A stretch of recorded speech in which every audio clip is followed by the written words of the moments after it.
before I start the video, so please bear with me for about 10 seconds as the stream starts.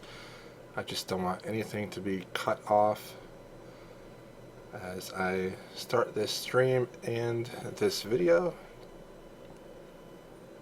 The stream is now starting. Stream health is good. Your audience will see you momentarily. I am now live. Alright guys, here we go. This is my first impressions of a new book. This is a new series that I've been doing where when I start a new book, I go ahead and look at the book for the first time a lot of times and just kind of talk about what it looks like, read some synopsises, and start reading at the beginning of the book. And after a little bit of time, I will then say what my first impressions are of the book. First off, today's book is Theft of Swords by Michael J. Sullivan. This has in it two of his works, The Crown Conspiracy and Event-Partha, but I am just going to refer to the entire volume as Theft of Swords as just the first book in the series. I have been putting off reading this book for a while now. I was saving this book for a time when I was not doing well or stressed out or things in my life just wasn't going that well. But I put off reading this for long enough now, and I finally want to get into it. And I feel like this is a perfect time to do it. I have been a little bit stressed lately, so that's why I'm going to be reading this. So this is Volume 1 of the Rhaeria Revelations, Theft of Swords by Michael J. Sullivan. This was originally self-published, and now Michael J. Sullivan is doing amazing as a actual published writer. And he's just a very nice guy and just an awesome person in general. He is very supportive of all his readers and his fans, and the reason why I bought his books to begin with was because he was such a nice guy. So yeah. The cover art is by Larry Rostant, and he does a lot of photography, photo manipulation type stuff for books. So check out his website. His website will be below. Check out his work. Larry Rostant is the cover artist, and it is published by this one's published by Orbit. Alright, so back of the book here. Let's see here. Expectations going into this. I think that this is more of like a sword and sorcery friend, duo, buddy thing of them just going around trying to get into situations and out of situations, and just kind of a fun, lighter read. Expectations going into this is a little bit low because it is the first book in his series and the first book he wrote. So, I have to make my expectations like even and start right off at an even playing field. So I always start off at a 3 rating scale right when I start the book. So hopefully it's going to be good. Hopefully I enjoy it because I have all of his books. So yeah. Okay, so the back of the books, the front says, "Sometimes you have to steal glory." So that's telling me right away that these guys are kind of roguish in nature, and they're probably going to do some heroic things, but they're probably not what your mom wants as you to look up to as a role model. Alright, the back says, "They killed the king. They pinned it on 2 men. They chose poorly." Okay, so obviously right away, I know that the king's going to be killed, and the people that they pinned it on is going to be the 2 main characters. Royce Melbourne, a skilled thief, and his mercenary partner, Hadrian Blackwater, make a profitable living carrying out dangerous assignments for conspiring nobles, until they are hired to pilfer a famed sword. What appears to be just a simple job finds them framed for the murder of the king and trapped in a conspiracy that uncovers a plot far greater than the mere overthrow of a tiny kingdom. Can a self-serving thief and an idealistic swordsman survive long enough to unravel the first part of an ancient mystery that has toppled kings and destroyed empires? Ooh. And so begins a tale of treachery and adventure, sword, fighting in magic, myth, and legend. Very cool. It seems like something I'm going to really enjoy and something kind of fun. Let's see here. We got the front page has like a little excerpt as well. So DeWitt had told Hadrian he had left his sword behind in the altar, and they headed toward it. As they approached the first set of pews, both men froze in mid-step. Lying there, face down in a pool of freshly spilled blood, was the body of a man, the rounded handle of a dagger protruding from his back. While Royce made a quick survey for Pickering's sword, Hadrian checked the man for signs of life. The man was dead, and the sword was nowhere to be found. Royce tapped Hadrian on the shoulder and pointed at the gold crown that had rolled to the side of the pillar. The full weight of the situation registered with both of them. It was time to leave. They headed for the door.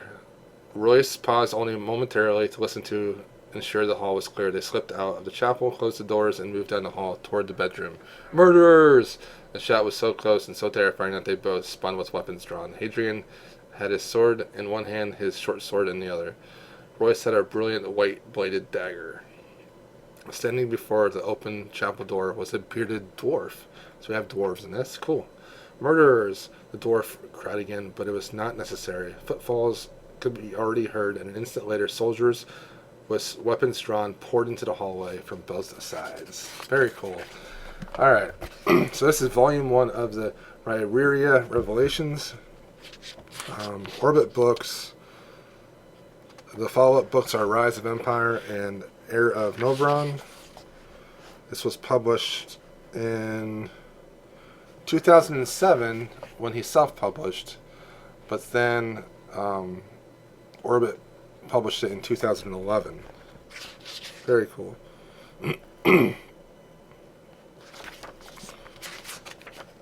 And at the beginning, he gives us some information, regions of the world and stuff at the beginning, just to give us some heads up. And then, oh, there's a map. It's a very well done map, too. Look at the top one. Those are the type of maps I like. Map people. Give me info, not artistic endeavors. Cool. I like that a lot. It's going to be easy to follow the world. And then on the other side, there's a detailed map of Arwen. So thank you, Michael J. Sullivan and Orbit, for putting a map that actually I can read. Alright. And then, if I remember correctly, there is a glossary. Yes, there is a glossary in the back. So thank you, Orbit fantasy book people, for putting in glossary, because that always helps. Alright. So what I'm going to be doing is reading the first 2 pages here, and then I will be playing the audiobook and following along with the audiobook. And I'm going to be interjecting here and there some thoughts. Then after the audiobook, the sample is over, then I will then say my first impressions. Listen, the audiobook that I'm listening to is the sample of the audiobook that is on Goodreads and Audible. A lot of people read this book on audiobook. The narrator is Gerard Reynolds, and he is a fantastic narrator. So if you want a good audiobook, this is probably one that you might want to check out an audiobook. I have the physical book, so I'm going to be reading the physical books. But if you don't have either one, the audiobook is amazing as well. So it's just a free sample. I am not breaking any copyrights or anything. It's just a free sample on the Goodreads website for the audiobook that we'll be listening to. It's just 5 little short minutes of a sample. But I'm going to be reading the first 2 pages before that because the sample picks up on the second page. Okay? So chapter 1, Stolen Letters. Hadrian could see little in the darkness, but he could hear them. The snapping of twigs, the crush of leaves, and the brush of grass. There were more than 1, more than 3, and they were closing in. Oh no. Don't neither of you move, a harsh voice ordered from the shadows. We've got arrows aimed at your backs, and we'll drop you in your saddles if you try to run. The speaker was still in the dark eaves of the forest, just a vague movement among the naked branches. We're just going to lighten your load a bit. No one needs to get hurt. Do as I say, and you'll keep your lives. Don't, and we'll take those too. They're getting robbed. Hadrian felt his stomach sink, knowing this was his fault. He glanced over to Royce, who sat beside him on his dirty gray mare with his hood up, his face hidden. His friend's head was bowed and shook slightly. Hadrian did not need to see his expression to know what it looked like. Sorry, he offered. Royce said nothing and just continued to shake his head. Before them stood a wall of fresh-cut brush blocking their way. Behind lay the long moonlight corridor of an empty road. Mist pooled in the dips and gullies, and somewhere the unseen stream trickled over rocks.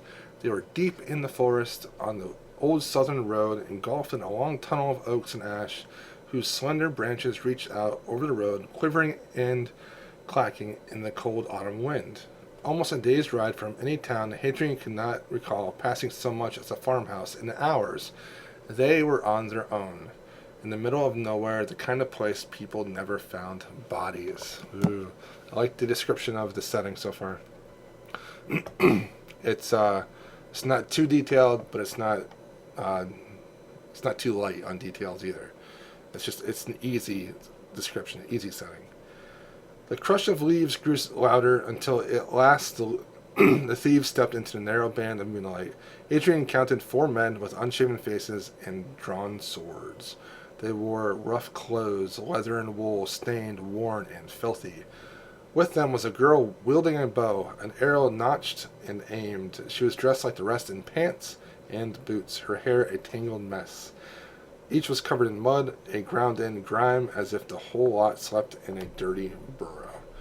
They don't look like they got much money, a man with a flat nose said. An inch or two taller than Hadrian, he was the largest of the party, a stocky brute with a thick neck and large hands. His lower lip looked to have been split about the same time his nose was broken. But they've got bags of gear, the girl said. Her voice surprised him. She was young, and despite the dirt, cute, almost childlike, but her tone was aggressive, even vicious. Look at all this stuff they're carrying. What's with all the rope? Hadrian was uncertain if she was asking him or her fellows. Either way, he was not about to answer. He considered making a joke, but she did not look like the type he could charm with a compliment and a smile. On top of that, she was pointing the arrow at him and looked like her arm might be growing tired. And then I'll pick up with the sample of the audiobook that is free on Goodreads from here. This is narrated by Gerard Reynolds. Pointing the arrow at him, and it looked like her arm might be growing tired. I claim the big sword that fellow has on his back, Flatnose said. Looks right about my size. I'll take the other 2 he's carrying. This came from one with a scar that divided his face at a slight angle, crossing the bridge of his nose just high enough to save his eye. The girl aimed the point of her arrow at Royce. I want the little one's cloak. I'd look good in a fine black hood like that. With deep-set eyes and sun-baked skin, the man closest to Hadrian appeared to be the oldest. He took a step closer and grabbed hold of Hadrian's horse by the bit. Be real careful now. We've killed plenty of folks along this road. Stupid folks who didn't listen. You don't want to be stupid, do you? Hadrian shook his head.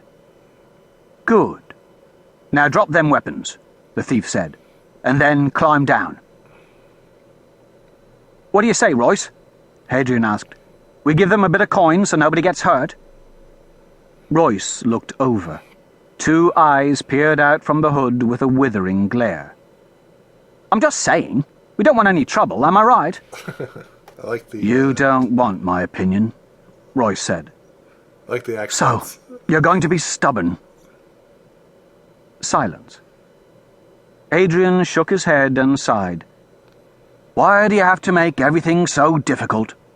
They're probably not bad people, just poor. You know, taking what they need to buy a loaf of bread to feed their family. Can you begrudge them that? Winter is coming and times are hard. He nodded his head in the direction of the thieves. Right? I ain't got no family, Flatnose replied. I spend most of my coin on drink. You're not helping, Hadrian said. I'm not trying to. Either you two do as you're told, or we'll gut you right here. Uh-oh. He emphasized this by pulling a long dagger from his belt and scraping it loudly against the blade of his sword. These thieves are going to get destroyed. A cold wind howled through the trees, bobbing the branches and stripping away more foliage. Red and gold leaves flew, swirling in circles, buffeted by the gusts along the narrow road. Somewhere in the dark, an owl hooted. Look, how about we give you half our money? My half. That way, this won't be a total loss for you. We ain't asking for half, the man holding his mount said. We want it all. Right down to these here horses. Now, wait a second. Our horses? Taking a little coin is fine, but horse thieving? If you get caught, you'll hang. And you know we'll report this at the first town we come to. Horse thieving? You're from up north, ain't you? Serious business. Yeah, left Medford yesterday. The man holding his horse nodded, and Hadrian noticed a small red tattoo on his neck. See, that's your problem. His face softened to a sympathetic expression that appeared more threatening by its intimacy. You're probably on your way to Culnora. Nice city. Lots of shops. Lots of fancy rich folk. Lots of trading going on down there. And we get lots of people along this road carrying all kinds of stuff to sell to them fancy folk. But I'm guessing you ain't been south before, have you? Up in Melangar, King Amrath goes to the trouble of having soldiers patrol the roads. But here in Warwick, things are done a bit differently. North is serious Flatnose business. came closer, licking his split lip as he studied the spadone sword on his back. Are you saying theft is legal? Nah, but King Ethelred lives in Equesta, and that's awfully far from here. And the Earl of Chadwick? Doesn't he administer these lands on the king's behalf? Archie Ballantyne? The mention of his name brought chuckles from the other thieves. Archie don't give a rat's arse what goes on with the common folk. He's too busy picking out what to wear. The man grinned, showing yellowed teeth that grew at odd angles. So now drop them swords and climb down. Afterward, you can walk up to Ballantyne Castle, knock on old Archie's door and see what he does. Another round of laughter. Now, unless you... Alright. That is the sample for Theft of Swords on Goodreads. Okay, so first impressions so far. I like it. It makes me smile. You guys probably saw me smiling quite a bit while I was reading and while I was listening. It's only been 7 pages. It's definitely I think it's going to be like a duo buddy cop type thing with Hadrian and Royce. I like the fact that they are trying to talk the thieves out of stealing their stuff, and the thieves are actually listening. So obviously Hadrian and Royce have some charisma that even thieves will stop thieving them just to listen to them talk. Tim Gerald Reynolds sounded pretty cool. His voices were good. This looks like it's going to be a pretty fun book. I'm not going to expect too much depth. I think I'm going to just expect maybe just a fun romp of a time. Just following these 2 fun characters. Not really look too much into the world building as much. I'll probably focus more on the plot. If the plot's good, I'm probably going to like this a lot, and then I'll probably focus on the relationship between, the 2 main characters, because I think that is where the strength of the book is going to lie. But I am really excited about reading this book, and hopefully I can temper my excitement a little bit, just so that when I read it, I won't get disappointed if I end up not caring for it. So I need to bring it down a notch a little bit. So Yeah. So that is Theft of Swords by Michael J. Sullivan. Expect a review probably next week, as it is a pretty large book. It's about 620 pages, so probably a week from now or so, maybe I'll put out a review. Yeah. So thanks for watching this video. If you like this video, if you like these first impression videos, please give me a thumbs up. Comment below if you've read this. Comment below if you are thinking about reading this. Like I said, audiobook is good. The regular book is good. And Michael J. Sullivan is just a really good guy. Alright? Thanks for watching. Please like, comment, subscribe. I'll talk to everyone in my next video.